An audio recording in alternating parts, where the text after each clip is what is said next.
आकाशवाणी मध्य प्रदेश से प्रस्तुत हैं प्रादेशिक समाचार।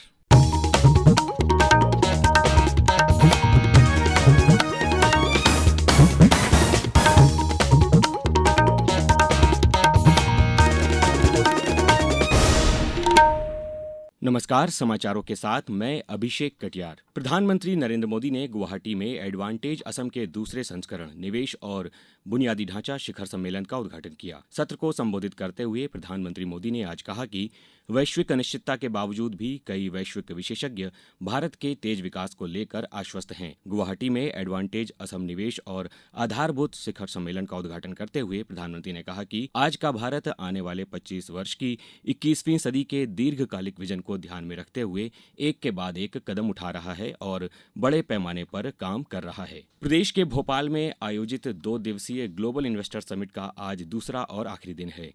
केंद्रीय आवास एवं शहरी कार्य मंत्री मनोहर लाल खट्टर आज ग्लोबल इन्वेस्टर समिट में मध्य प्रदेश एकीकृत टाउनशिप नीति पुनर्गठनीकरण एवं मध्य प्रदेश आवास पुनर्विकास नीति विषय पर आयोजित सत्र में शामिल हुए। श्री खट्टर ने कहा कि हम नई नीतियों के निर्माण और शहरों के विकास के संबंध में नागरिकों के सुझावों को हमेशा महत्व देते हैं। हमारा प्रयास योजनाओं को धरातल पर उतारकर उनका समुचित क्रियान्वयन सुनिश्चित करना और हर वर्ग तक उनकी पहुंच सुनिश्चित करना है।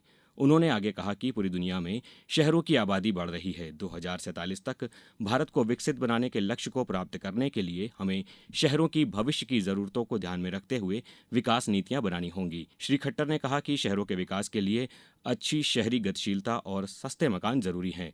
रियल एस्टेट क्षेत्र में विकास के लिए जो भी सुझाव मिलेंगे उन पर केंद्र सरकार काम करेगी। इस सत्र की अध्यक्षता करते हुए मुख्यमंत्री डॉक्टर मोहन यादव ने इंदौर और भोपाल के महानगरों के रूप में विकसित होने का जिक्र करते हुए कहा कि शहरी विकास के लिए अलग से समिट आयोजित की जाएगी। वहीं एक अन्य सत्र में मुख्यमंत्री के साथ केंद्रीय संस्कृति एवं पर्यटन मंत्री गजेंद्र सिंह शेखावत और अभिनेता पंकज त्रिपाठी भी शामिल हुए।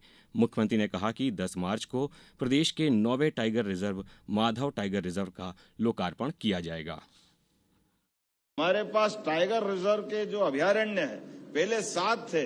अभी इसी साल हमने यहाँ रातापानी, जिसको डॉक्टर विष्णु श्रीधर वाकणकर के नाम पे अनाउंस किया है, और ये 8वां है। नवा हमारा अभी माधव नेशनल पार्क इसी 10 मार्च को उसको भी लोकार्पित करने वाले हैं।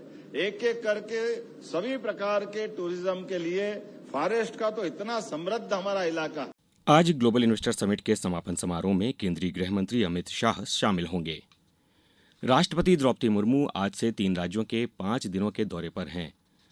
आज बिहार के पटना में राष्ट्रपति पटना मेडिकल कॉलेज के शताब्दी समारोह में हिस्सा ले रही हैं। राष्ट्रपति कल प्रदेश में छतरपुर के गढ़ा में बागेश्वर जन सेवा समिति की ओर से आयोजित सामूहिक विवाह समारोह में भाग लेंगी। भारत एशिया और प्रशांत क्षेत्र में 12वें क्षेत्रीय 3R और सर्कुलर इकोनॉमी फोरम की मेजबानी करेगा। फोरम का आयोजन 3 से 5 मार्च को जयपुर के राजस्थान इंटरनेशनल सेंटर में होगा। इसका विषय realising circular societies towards achieving SDG and carbon neutrality in Asia Pacific पर केंद्रित होगा। सम्मेलन में 500 से अधिक अंतर्राष्ट्रीय और घरेलू प्रतिभागियों के शामिल होने की उम्मीद है, जिसमें पूर्ण सत्र, देश विशिष्ट चर्चाएं, थीम आधारित गोलमेज सम्मेलन और नेटवर्किंग के अवसर शामिल होंगे। आयोजन में इंडिया पैवेलियन 3R और सर्कुलर इकोनॉमी डोमेन में भारत की उल्लेखनीय पहलों और उपलब्धियों को प्रदर्शित करेगा। 12वें फोरम का समापन एशिया प्रशांत देशों में संसाधन कुशल सर्कुलर इकोनॉमी में परिवर्तन को सक्षम करने के लिए जयपुर घोषणा पत्र को अपनाने के साथ होगा। कार्यक्रम वर्चुअल भागीदारी के लिए खुला रहेगा। प्रतिभागी http://3rcefindia.sbmurban.org/ पर पंजीकरण करके ऑनलाइन सत्रों में भाग ले सकते हैं। अब कुछ समाचार संक्षेप में। शिवपुरी में महाशिवरात्रि पर्व पर सिद्धेश्वर मंदिर समेत विभिन्न शिवालयों पर पूजन एवं धार्मिक कार्यक्रम आयोजित किए गए हैं। नर्मदापुरम जिले के पचमढ़ी में 17 फरवरी से शुरू हुए महाशिवरात्रि मेले में 2 लाख से अधिक श्रद्धालु चौरागढ़ शिव मंदिर में दर्शन कर चुके हैं। गुना कलेक्टर किशोर कुमार करन्याल ने आज जन सुनवाई के दौरान नागरिकों की समस्याओं का समाधान किया। आगरमालवा जिले से राज्य स्तरीय नेतृत्व विकास शिविर शैक्षणिक भारत दर्शन कार्यक्रम के लिए 4 छात्र छात्राओं का दल रवाना हुआ। और चैंपियंस ट्रॉफी क्रिकेट में आज रावलपिंडी में दक्षिण अफ्रीका का मुकाबला ऑस्ट्रेलिया से होगा। समाचारों में इतना ही। नमस्कार।